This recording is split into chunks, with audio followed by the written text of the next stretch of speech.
दहशतगर्द तो सारे पाकिस्तान में पैदा हुए हैं, ये तो बात पक्की है। 100% फतवे लगा सकते हैं, ये कर कुछ नहीं सकते, टीवी पे बैठ के सिर्फ बयान दे सकते हैं।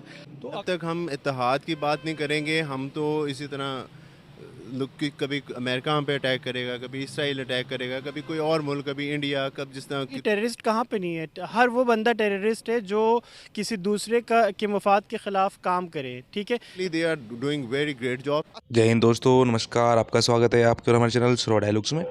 दोस्तों, एक और वीडियो लेकर आपके सामने हाजिर हुए हैं। वीडियो ये है अनम शेख की और मुजम्मिल कुरैशी डेली शेख चैनल वालों की। दोस्तों, इसमें वो पाकिस्तानी पब्लिक से पूछते हैं कि ईरान ने पाकिस्तान पे हमला किया तो क्या उसमें भारत का हाथ है। तो पाकिस्तान ये मान रहे कि हाँ, भारत का हाथ है। लेकिन एक पाकिस्तानी बोल रहा कि यार आतंकवादी तो भारत पाकिस्तान के अंदर ही पैदा होते हैं। ये तो सच बात है। दोस्तों, बहुत ज़बरदस्त वीडियो होने वाली है, मिलकर देखिए। पाकिस्तानी ईरान हमले पर क्या बोल रहे हैं और पाकिस्तानी पर खुद क्या बोल रहे हैं, पाकिस्तान के हालात पर क्या बोल रहे हैं। चलिए दोस्तों, मिलकर वीडियो देखते हैं। दोस्तों, वीडियो देखने से पहले एक बार चैनल को सब्सक्राइब कर ले, लाइक कर ले, क्योंकि आपका ही चैनल है, आपके लिए ही वीडियो बनाते हैं। चलो दोस्तों, वीडियो देखते हैं। ईरान ने अटैक किया तो पाकिस्तान की मीडिया की जानिब से कहा जा रहा है, ब्लेम किया जा रहा है कि ये सब कुछ करवाया है इंडिया ने ईरान के थ्रू। क्या आप समझते हैं कि इंडिया ने करवाया है और ईरान ने अगर अटैक किया है तो मुसलमान को मारने पे आ गया आज? ये तो इनकी पॉलिसी गलती है ना, फिर सारा इनकी पॉलिसी पाकिस्तान की जो खारजा पॉलिसी है, ये तो फिर उसका ही सारा फैक्ट है ना। बात तो ये है, ये इन्हें एहतजाज करना चाहिए ना, करा तो इंडिया ही रहा है, ये तो कन्फर्म है। नहीं, दहशतगर्द तो सारे पाकिस्तान में पैदा हुए हैं, ये तो बात पक्की है। 100%। पहले उन्होंने ही, अमेरिका ने ही तैयार कराया ये सारे दहशतगर्द। क्यों हमारे में पीस होना चाहिए, अमन होना चाहिए, इस्लाम के मानने वाले फॉलोअर्स होने चाहिए, और हम इन चीज़ों को सपोर्ट कर रहे हैं कि भाई हम बहुत पीछे रह गए, सही बात है, दुनिया से बहुत पीछे चले गए। अब मुल्क के हालात देख लो, इस्लाम तो नाम का इधर जो आया लूट लूट के चला गया। इस्लाम को किसने फॉलो किया? किसी ने। लेकिन हम अभी मैं अगर इस्लाम की कोई बात कर दूंगी, यहाँ 10 लोग खड़े होके मेरे ऊपर फतवा लगा देंगे। हाँ, फतवे लगा सकते हैं, ये कर कुछ नहीं सकते, टीवी पे बैठ के सिर्फ बयान दे सकते हैं, फलस्तीन में ये हो रहा है, कश्मीर में ये हो रहा है, लेकिन ये सिर्फ बातों की हद तक। कश्मीर में जुल्म हो रहा है, फलस्तीन में जुल्म हो रहा है, हर जगह मुसलमानों पे जुल्म हो रहा है, तो भाई पाकिस्तान इस्लामिक कंट्री के अंदर हमारे साथ क्या हो रहा है? हमारे साथ उनसे ज्यादा जुल्म हो रहा है, अवाम के साथ ज्यादा हो रहा है। रोटी भी नसीब सही से नहीं होती। नहीं जी नहीं, बहुत बुरे हालात हो गए, बहुत बुरे हालात हो गए। अब ये मुल्क का अल्लाह ही हाफिज़ है। आपको नहीं लगता अंकल कि हमें सोचने की ज़रूरत है, हमें अच्छे ताल्लुकात बनाने की ज़रूरत है? अगर हमने जितने भी मुस्लिम कंट्रीज़ के साथ अच्छे ताल्लुकात बनाए होते तो आज हमें कहने की नौबत ही ना आती कि इंडिया के थ्रू ये चल रहे हैं। हम कहते भाई कोई हम पे नहीं कुछ कर सकता, हमारे इतने अच्छे ताल्लुकात हैं। इज्जत बनाई जाती है जी, भीख मांगने के लिए चले जाते हैं, खाते रहते या डिफाल्टर नहीं लगता, फिर भीख मांगने की इज्जत कौन करेगा? मैं भी 60 साल से यही सुन रहा हूँ, ये वो 100 साल भी लगे रहे, वो इनको एक टोटा भी नहीं देंगे इस तरह से। ये इतने कमज़ोर हो चुके हैं, वो बहुत आगे चला गया, वो चांद पे चले गए हैं। यहाँ भी बिजली और गैस नहीं है, वो चांद पे चले गए। अब तो हमारा चांद बना हुआ है। उनका मुकाबला अब नहीं है, वो हम बहुत पीछे रह गए। हम 70 में उनके साथ बराबर पे थे, सन 70 में, लेकिन उसके बाद हम नीचे आते गए हैं, ये सिर्फ हुक्मरानों की नाअहली की वजह। आपको नहीं लगता कि मुकाबला पहले बनता है, पहले मौशियत बेहतर करें, पहले उनके मुकाबले में आए, फिर उन पे इल्ज़ाम लगाए, दुनिया भी माने? सब कुछ पीछे हम उनसे, हम जीरो हो गए उनके हिसाब से, वो बहुत आगे चले गए, हम उनको नहीं पकड़ सकते अब।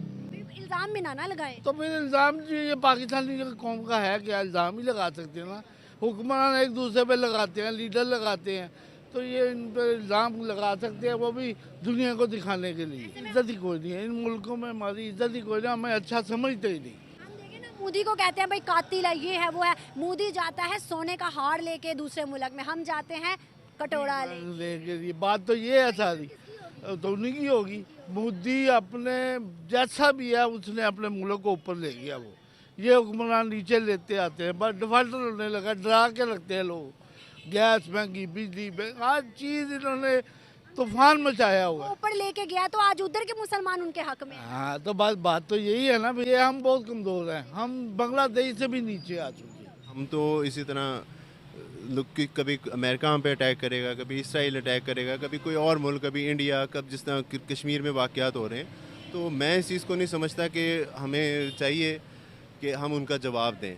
हाँ, अलबत्ता diplomatically we should have to talk with them, because के जैसे कई मामलात में हम और जगहों पे बर्दाश्त करते हैं, तो हमें ईरान के साथ भी थोड़ा सा लाइटर मोड के ऊपर बात करनी चाहिए। आई थिंक सर आपने देखा कि ईरान ने अटैक करने के बाद कहा कि पाकिस्तान की तरफ से टेररिज्म जो थे वो हमें खतरा था, इसलिए हमने हमला कर दिया। हमने बगैर बताए, क्या हम इतने कमज़ोर हो गए हैं, क्या हमारे हालात इतने ख़राब हो गए हैं, क्या आप देखते हैं कि हमारे पॉलिटिशियन बाहर जाके मांग रहे हैं, क्या इसका भी कोई बरक्स, इसका भी कोई असर पड़ता है? क्या आप स्ट्रॉन्ग ना हो, आपकी मईशत कमज़ोर हो जाए तो आपके कोई भी आपको कोई हमला कर सकता है इस तरह? नहीं, नो डाउट मईशत तो मैटर करती है ना, बिकॉज कि आपका आप समझ लें कि हम लोग इस टाइम डिपेंडेंट हैं, वी आर ऑन द मगरबी दुनिया के अंदर कंट्रोल में हैं हम लोग। हमारे साथ जितनी पॉलिसीज़ हमारी मेक की जाती हैं या हमारे जितने वज़राए आज़म या वज़राए आला जो भी कोई जाते हैं वो सब बाहर ममालिक में जाके इसी तरह से अपनी पॉलिसीज़ को पेश करते हैं। और दूसरे जो असल हमारे लिए ज़रूरी चीज़ है वो कि हमें इन बहुत ज़्यादा मोहतात होना पड़ेगा कि अपने जो आगे, अब आप देखें जैसे चेयरमैन साहब थे, उनके जो मामलात उन्होंने किए थे वो एक इस्लामिक नोट के ऊपर हमारे लिए बड़ा बेनिफिशरी बात थी। ऑन दी अदर हैंड आप देखते हैं कि जब सऊदी अरब जैसे ममालिक जो हैं जब वो इतने ज़्यादा खामोश हो जाएं और इतनी बड़े ताकतवर होने के बावजूद, दुबई होने के बावजूद, ये सब अरब ममालिक जो हैं ये सब खामोश हो गए, तो इसका मतलब है कि हम लोग इतनी औकात नहीं रखते हैं। और हमारे लिए जो सबसे बेहतर जो मेरे लिहाज से बात बनती है वो यही है कि we should have to talk with them और इन चीज़ों को डिप्लोमेटिकली सॉल्व किया जाए। चूँकि देखें पाकिस्तान में जो अटैक हुए हैं, कुलभूषण यादव का मामला था या बलूचिस्तान के इंटीरियर, आप आजकल के जो हालात हैं उनकी वजूहात सिर्फ ईरान ही है। अफ़गानिस्तान का कुछ एरिया कह सकते हैं और बाकी ईरान का बॉर्डर जो गलत इस्तेमाल होता है।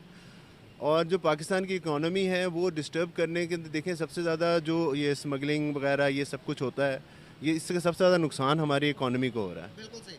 सर आपने देखा कि जब पाकिस्तान पर हमला किया तो दूसरे नंबर पर इंडिया ईरान के साथ खड़े हो गया, खड़े होकर कहने लगा कि भाई टेररिज्म जो पूरी दुनिया के अंदर जो इंडिया में भी नुकसानात हो रहे हैं वो पाकिस्तान से टेररिस्ट आते हैं। तो आपको नहीं लगता कि कहीं ना कहीं उनकी बात भी तो सही है कि हम अपने टेररिज्म पर कंट्रोल भी नहीं कर पा रहे? उसामा बिन लादेन के रूट्स हमें देखे तो पाकिस्तान से मिले, दूसरे नंबर पर अब बड़ी बड़ी जमातों का, आपको नहीं लगता कि कहीं ना कहीं हमें चाहिए कि इस पर काम किया जाए? और जो बम ब्लास्ट हमारे मुल्क में होते रहे हैं, जो अभी कुछ टाइम हुआ होने बंद हुए, तो आपको नहीं लगता कि इसके ऊपर भी काम करना चाहिए? नहीं, अभी भी स्टिल हो रहे हैं। आप ये नहीं कह सकते। हमारे शहरी इलाके या पंजाब या सिंध के कुछ इलाके हैं जो महफूज हैं, बाकी केपी में आप देखें डेली खुदा ना खास्ता अल्लाह माफ़ करे हमारे शहादतें हो रही हैं डेली।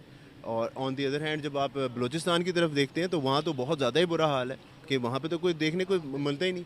अच्छा, इसमें अब टेररिज्म को आप जिस तरह से हम लोगों ने डिफ़ाइन कर रहे हैं या इंडिया एक डिप्लोमेटिकली उनको सॉल्व कर रहा है।